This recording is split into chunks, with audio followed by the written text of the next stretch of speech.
of the greatest of all sins is the sin of taking the rights of innocent people, of slandering innocent people, of stealing the money of innocent people, of accusing innocent people. And if there's going to be any falsehood and any evil and any injustice, well then, 1,000,000 times over, be on the side of those upon whom injustice was done, rather than side with the perpetrators of injustice. Know that Allah subhanahu wa ta'ala has not cursed many categories in the Quran, but of the greatest curses and of the most frequent curses in the Quran, ala la'natullahi ala al-zalimin, ala la'natullahi ala al-zalimin. Allah's la'na is upon the one who has done dhulm.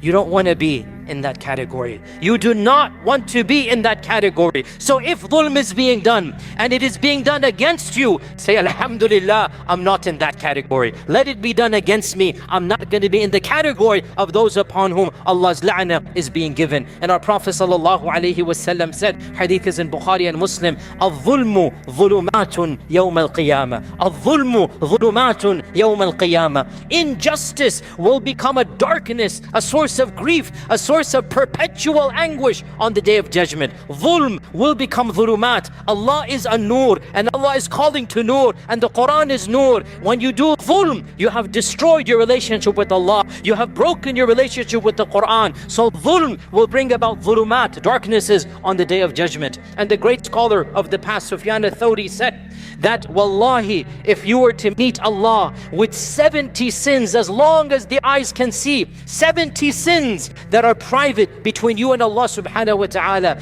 it is easier and far more acceptable than for you to meet Allah with one sin against your fellow brother or sister. 70 private sins, as long as the eye can see big sins between you and Allah, it is much easier to deal with than one sin between you and another created being. And the reason for this, brothers and sisters, is that Allah is Ghafoor and Allah is Rahim. And you just say, Astaghfirullah, Ya Rab, I'm sinful, forgive me. Ya Rab, I committed a mistake. Allah will forgive you.